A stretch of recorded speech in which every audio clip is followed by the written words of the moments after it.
Good morning, Miss Mary Lou. Good morning, Janice. Are you advertising the Southern Illinois? No, I was hiding my body. Okay, well, I think body shaming is not what we're here for. So, we had such a delightful response for our. You're looking at me. You're looking at. Okay. We had. Thank you. We had such a delightful response to that podcast yesterday. We did. Yes, we did.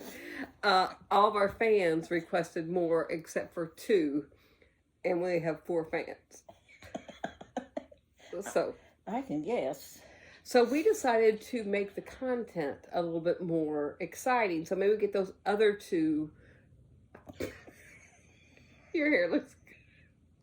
Other 2 people to give us some much needed affirmation. Right.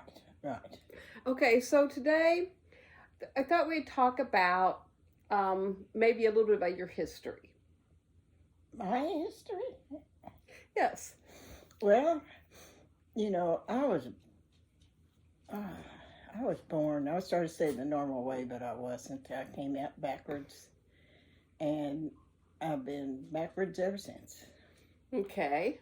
And so the birth was difficult for grandmother. Yes, but Kirby came in and laid on the bed, and then he was the peacemaker. So does this mean that your mother never really liked you, or did she get over the difficult birth?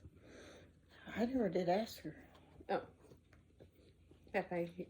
Didn't bother my dad a bit. Oh. So he thought I was wonderful. So you were a daddy's girl. Yes. I'll tell you the story that I'm sure you've heard so many times. Dad was hurt, badly hurt, in a coal mine accident 3 months before I was born. I'm sorry. Get down, Pepe. Go. I'm sorry. 3 months before you were born. And so when I was born, he was in the hospital for a long time. And then I guess I was a little older. I'll skip some years. And he was pacing the floor because at that time he had 4 children, no job, lived out in the middle of nowhere. Well, it wasn't the middle of nowhere because it was bug tussle. It was bug tussle? Yes. And bug tussle is known worldwide. And it was named bug tussle because there were bugs. But there were bugs? Yeah. You'd have to fight off the bugs when you go any place. But anyway, that's why they call it bug tussle. And then what happened? Oh, Dad would walk the floor. He was so worried.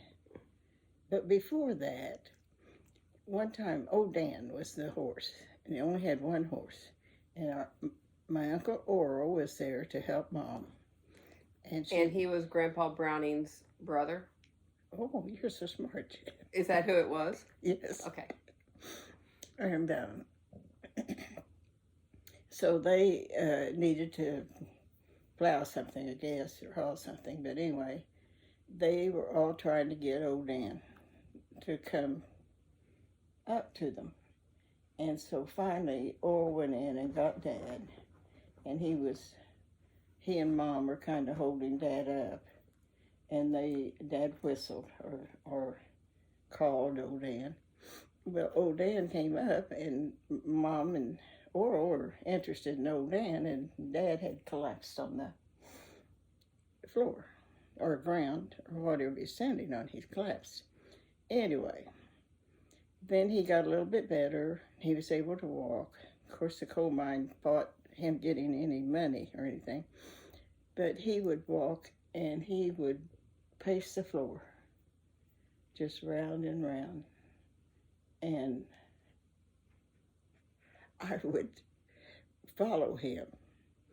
And I would take my hands behind my back, and I would go, and I would say, quack, quack, quack. And so he turned around and looked at me, and he said, if God can give me something that wonderful, he'll take care of me.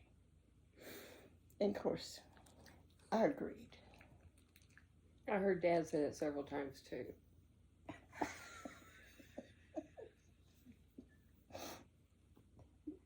Just a segue.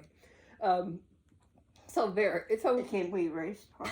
No, it's not edited. Okay, another thing too. I was the first daughter, and a guy named Leo Rowland bought me a ring.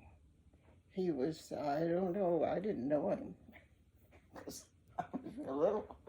I didn't know him, but he had bought me a ring. And he was an old man. I mean, he was just proud that they finally, I don't know. Pepe, go away. Go ahead, you tell some stories. So you had a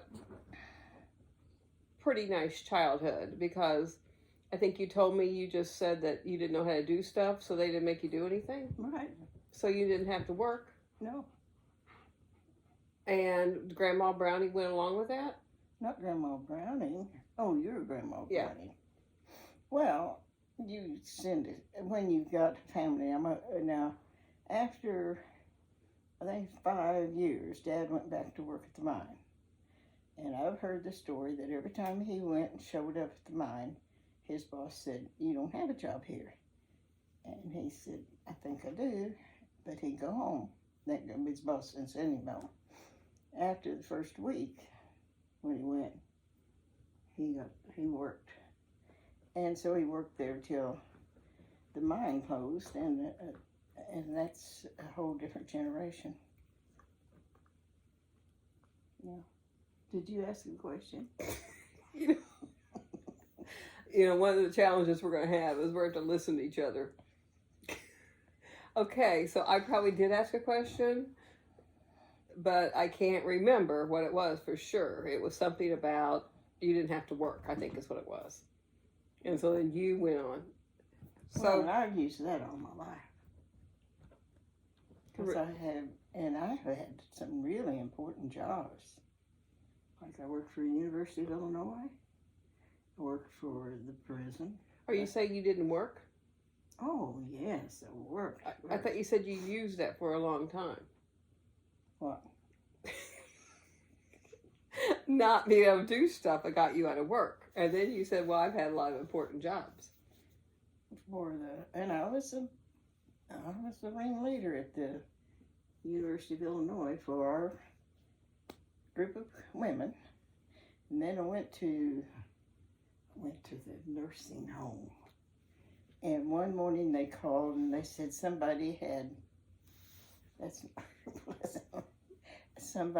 the cook had called in, so we didn't have a cook. And Jack Edward had just graduated from high school, and he didn't have a job. So I went in, he was asleep, and I said, Jack, do you want a job? He said, yeah. I said, they need a cook. You can cook, can't you? And he said, yeah. So he got up out of bed, and he worked there for quite a while. So between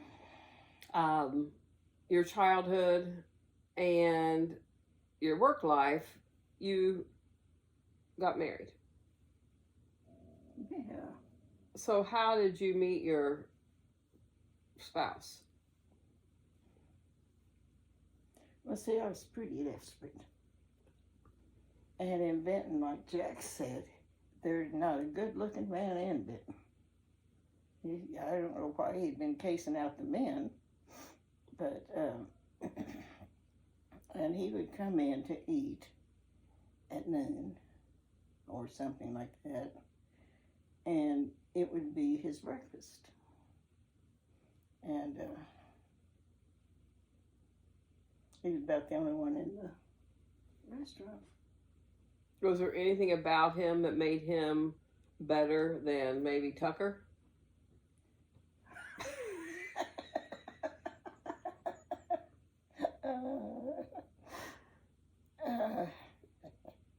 Oh, well, now, the facts are that Tucker, his family were into the university. You know, I think his dad maybe was a professor or something. and he was studying. And he was serious about it. I was over there too, but I wouldn't. In fact, my art teacher said, "Those of you that are sleeping through these classes are not going to be able to pass the exam." Did you sleep through the class? You did?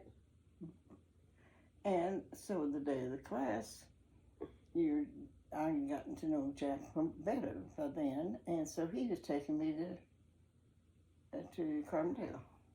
Oh, and he was going to Murfreesboro. And we got to... So you lived at home in Benton while you went to Carbondale? No, I came home. I came home weekends.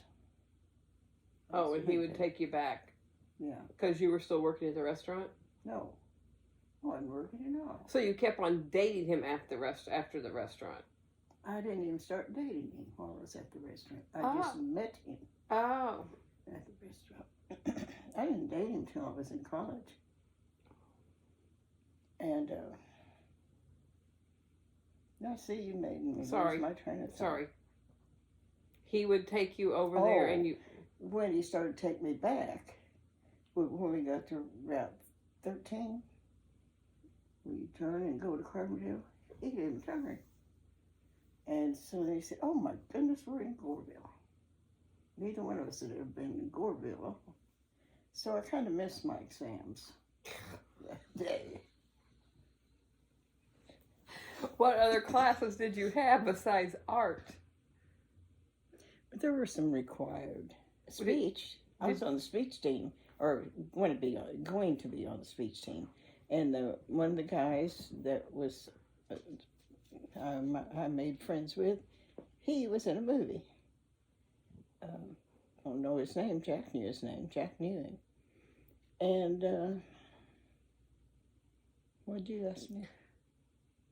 So you missed your exams, and you went on to Goreville. I interrupted you, so I'll let you keep on going. Well, I guess we turned around and went back to Carbondale. Did you miss all your exams, or did you just miss art? I don't. Well, if I went to any of them, I didn't do well. But I don't know the answer to that. And then you decided to... Did you stay in school? Yeah. I mean, I guess. When you have exams, do you get out of school? No, if you have exams and you don't do well, sometimes they might... were you put on probation, or what happened? Did you take more classes? Well, I think Mom and Dad got my report. And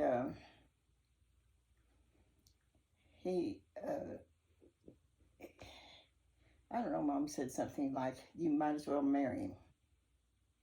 Oh, no, before that, I had a date with Jack. And I don't know what he said, but, I knew he went to this tavern over in Murfreesboro. So I had a date with Tucker. And Tucker was a dancer. And anyway, so we were dancing at that tavern. And did you go to that tavern because you knew Dad was there? Uh-huh. Mm-hmm. He was at the bar. And so when we got through dancing and everything, I went over and said, "Do we still have a date tomorrow night?" He said, "Do you want to?" I said, "Yeah." So he said, "Okay." So the next night he told me, he said, "I thought we were going steady." And I said, "I don't believe in going steady." I said, "You go steady and then you're just out of circulation for people to know that you're going steady." He said, "I don't mean that kind of steady. I mean the kind to get married." I said, "Oh." I said, "Well, I'll think about that." Anyway. So then you got engaged? Yeah, because when I went home, Mom's told me, said, "You might as well marry him." Were they paying for your college? Mm-hmm. and you might as well wait till he asks you to marry him. I said, wouldn't have to wait. You already asked. If she'd been somebody on 10 feet, she'd have held her chest and went flying backwards. So then my dad said, he said, sis, it's your life. You do what you think is best.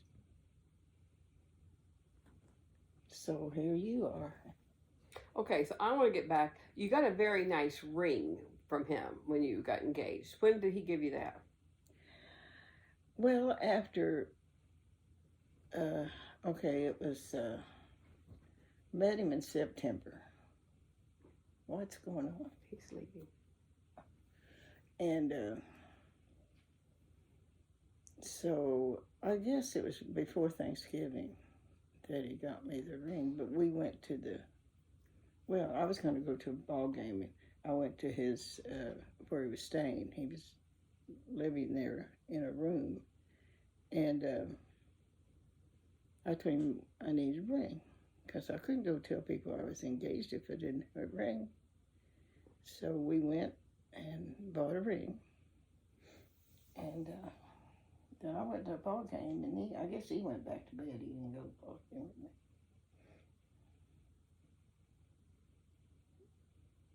That's the end of that story. Yeah. And then you were engaged until November or December? Well, we were going to get married the 3rd of January. That was a weekend at the Christian church. And so Christmas, I guess it's Christmas Eve because we always celebrated Christmas on Christmas Eve at home. And he was there, and Ken was there. Well, all my family.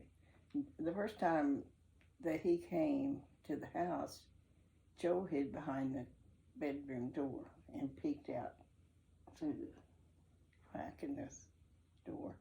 Anyway, so Ken told Jack, he said, if you marry her this year, he said, Dad would probably let you claim her. And so they figured up how much Dad would get back and how much Jack would get back. Well, of course, Jack would get a whole lot back. And so they asked, and then my dad came over and he said, see, sis, you see what's going on over there? That's your life. He'll be counting every penny. Well, he counted pennies watching them go out the door. Anyway, so we got married, and when we filed our taxes, this man said, you know that your dad can't claim you, don't you? I said, yeah.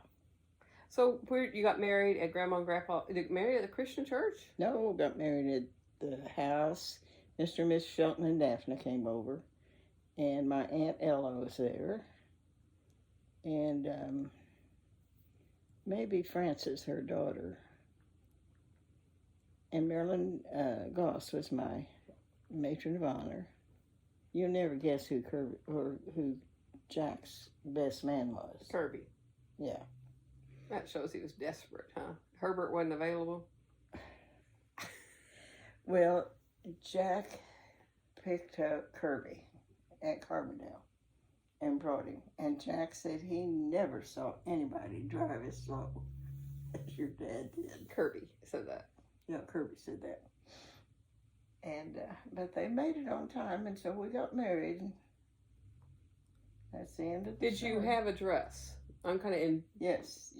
Where'd you get the dress? At the only Jewish store in town. And I can't remember the name of it. They have better quality, or? They're just more expensive. It was a knit dress. I saved it for years. And then did you have any flowers? If I did, it was probably from the lilac bush out front. although it was December and nothing would be in bloom, so I would say no. And but then Mom had baked a cake and decorated it. It was real nice and pretty. so you got married and you moved to. Well, when we got engaged, well, it was just a few days in there between things.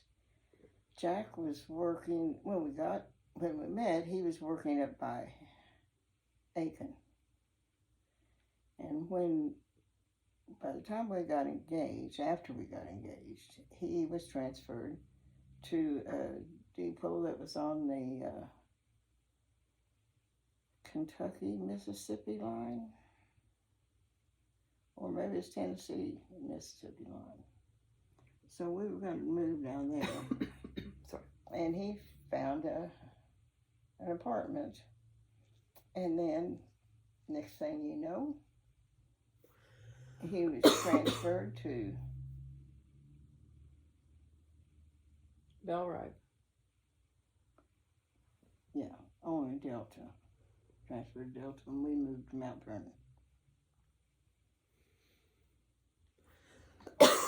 Excuse me. Well, first argument we ever had. me and you. We're still having our first argument. What first argument did you get in? Well, I was cleaning out the closet, and he's sitting there with his parakeet, and his parakeet would bite the tobacco out of the end of the cigarette, and then he would catch the smoke and shake his head, and I probably drank some of the beer. You did, or the bird? The bird. And so Jack said to me, he said, "Here, have a cigarette." So I took it, and I guess he lit it. So I was sitting there on the floor smoking because I was sorting clothes. He got up and left. He didn't like me smoking. Well, I thought, that scoundrel, he thinks he's just going to walk out on me. So I knew where there's a little restaurant up on the south. They don't have a square in Mount Vernon, do they? Well, we lived on 22nd Street, and I think that was probably one. But anyway, I just took off, went up to the main street, and got there, and his car was there. He was inside, and so I just got in the car. And when he got out and came, he went over the driver's side, of course, got in, and he saw me. He didn't jump because he was sitting. And he said, "What are you doing?" I said, "Listen, if you think you just married me to walk off anytime you want, you got another thing coming." I said, "When you married me for good." And so I went to work with him. And I would sleep on a caboose thing. He went to work at midnight. And then it was at Foster where we were. I knew the code for Foster, FS. And so I would sleep a while, and then he would sleep a while. When they would telegraph FS, I'd wake him up. So, and one day I was over sleeping in that corner, and it was winter, cold. And of course he had the person, the operator, whoever was there, had the stove, an old kind of stove, potbelly stove or something like that. He had that heat up so fast, and so then it was my time to get up, and I got up, and I just fell over on the floor. And And when I woke up, he was standing over me, and he had a quart jar of water, because he had to take his water. There wasn't water in that place. And he had his handkerchief, I guess, in it. And so he started, and I said, I'm awake. I thought he was going to pour that whole jar on me. But he didn't. I mean, and then I went to get a job, and I had the most ridiculous dress that I wore to get a job. Had a flare skirt and everything. I was so stupid. I still am. So why did you pass out? Heat. I mean, it was real hot over there, didn't I tell you that? Okay. So you were very delicate. Well, Did you get the job? what job? You went to apply for a job in a ridiculous dress. No. I had an orange dress, and it was low cut, and it had little sequins on it, and that's what I wore. Were you applying for a barmaid, or what were you applying for? Applying for a secretary. And a church secretary, no problem. Okay. Well, I think we have gone 26 minutes. Oh my goodness. Time flies. And you haven't said a word. Okay, we'll need to do another one, because I'm going to question you. We'll talk about that. That's lunchtime. I think we should see how this floats. Okay, well, we're signing off. I think we should go back to podcast. What do you mean like that? I don't like this. Oh, well, we'll have to watch it anyway. Okay. Until how do they sign off? Until tomorrow, or? We've enjoyed our time together. Memories.